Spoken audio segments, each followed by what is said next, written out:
This video is brought to you by Nebula.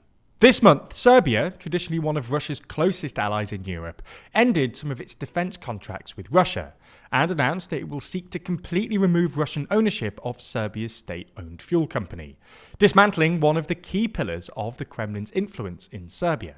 These changes mark an ongoing chapter of Serbia distancing itself slowly away from Moscow, which was catalysed by the war in Ukraine. So in this video, we're going to take a look at the Russian-Serbian relationship, why it's waned significantly since Russia's invasion of Ukraine, and whether Vučić has cemented Serbia's pivot westwards.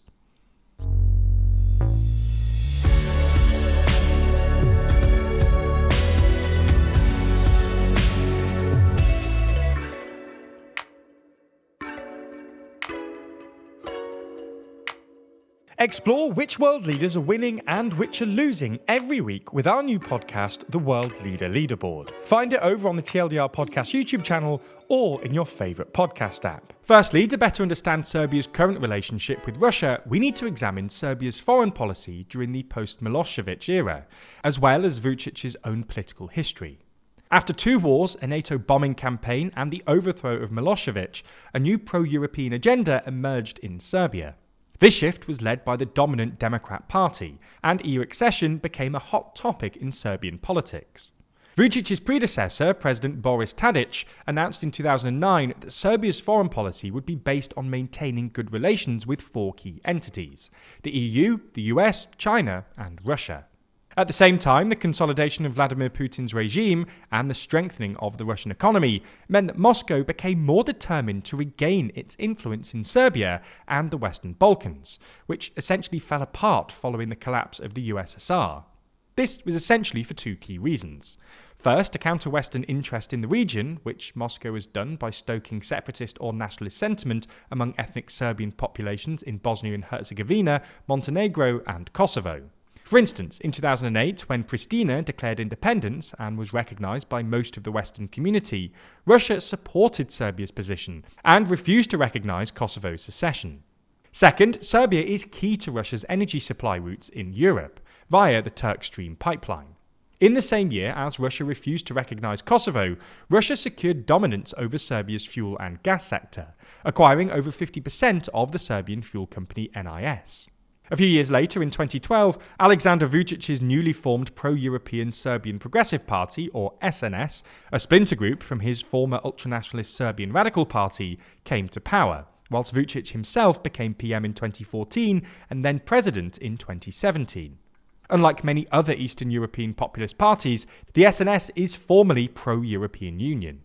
However, as the EU integration process stalled as part of his balancing act between what we may euphemistically describe as the West, specifically the EU and the US, and the East, including countries like Russia and China, Vučić increasingly foregrounded non-European actors in Serbia's political landscape, praising Russia as a reliable economic partner.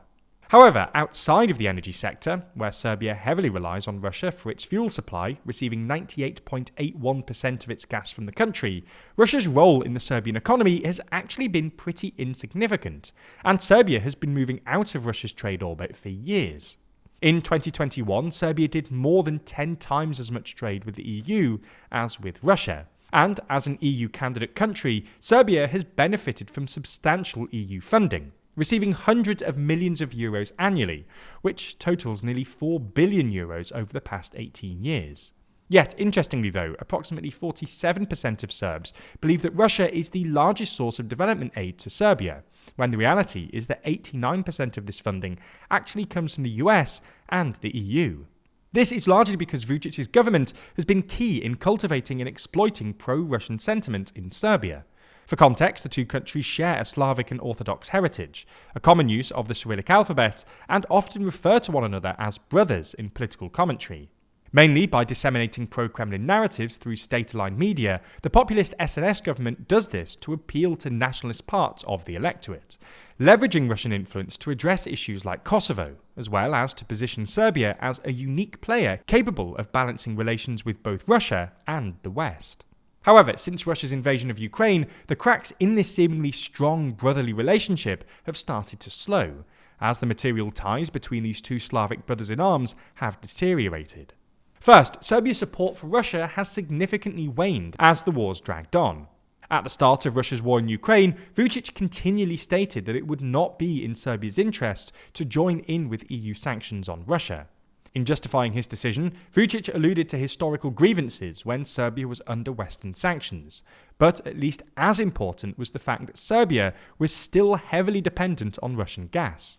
Vučić has since changed his tone, and in an interview with Bloomberg in 2023, he said that, quote, "We from the very beginning said that we were not able and we could not support Russia's invasion against Ukraine." Then, around the same time, it was also leaked that despite refusing to sanction Moscow, Serbia had in fact been supplying Ukraine with substantial military aid, channeling through third countries, which was valued at around $800 million, exceeding the contribution of some NATO members. This can largely be explained by the fact that Vučić seems to have ultimately deemed the EU to be a more important economic partner to Serbia. Second, as international sanctions continue to pressure Moscow, Serbia has had to minimize its defense and energy cooperation with Russia to avoid facing secondary sanctions. Belgrade began shopping for military gear in other countries, such as Israel and China, but also in the West. In August last year, Serbia decided to abandon the purchase of a new batch of Russian fighter jets, which has been under discussion since 2021. Instead of Russian aircraft, Belgrade purchased 12 French Rafale jets for €2.7 billion to replace its aging fleet of Russian MiG-29s. Then last week, it was reported that Serbia cancelled a number of contracts to purchase Russian weapons. Meanwhile, on the energy front, Serbia has been diversifying its gas supply over the past few years. Serbia has signed off agreements on natural gas with Azerbaijan and on nuclear energy with France, as well as potential liquefied natural gas imports via Greece and Montenegro. Then last week it was announced that Serbia is taking steps to remove the majority of Russian ownership from its national oil company NIS, following the newly imposed US sanctions on Russian oil. Interestingly, despite this strategic shift, both sides have maintained the pretense of strong brotherly relations.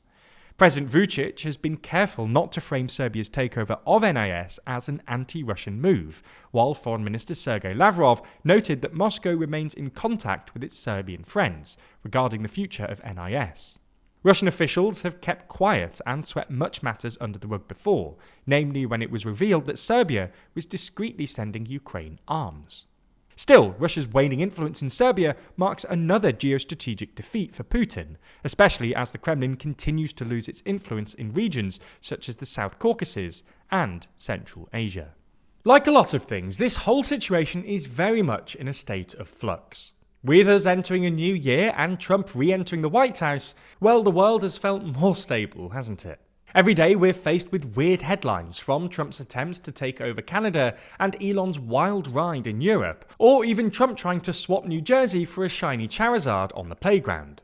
Okay, that last one might not be real, but we do dive into the chaotic world of US politics in our series WTF USA. That's our series where we explain everything that's happened across the pond in the land of the free. Because while the election might be over, with Trump in the Oval Office, the number of WTF moments only looks likely to increase.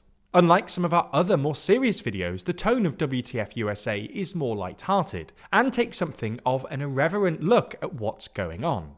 If you're interested, WTF can be found exclusively on Nebula. Now, if you didn't know, Nebula is an independent, creator-owned streaming platform that specializes in thoughtful content. Over there, you can find creators like Wendover Productions, Real Life Law, and Legal Eagle, with many of them releasing their very own original series on the platform. We're super proud of WTF USA, and we hope that with your support, we'll be able to make other interesting, weird, and entertaining series with Nebula in the future. So signing up genuinely helps TLDR to grow and expand. You can also watch every normal TLDR video on Nebula ad-free, and in some instances before they land on YouTube. If you're not a member already, click our link in the description to get 40% off. We really hope you check out the series, and as always, thanks for your support.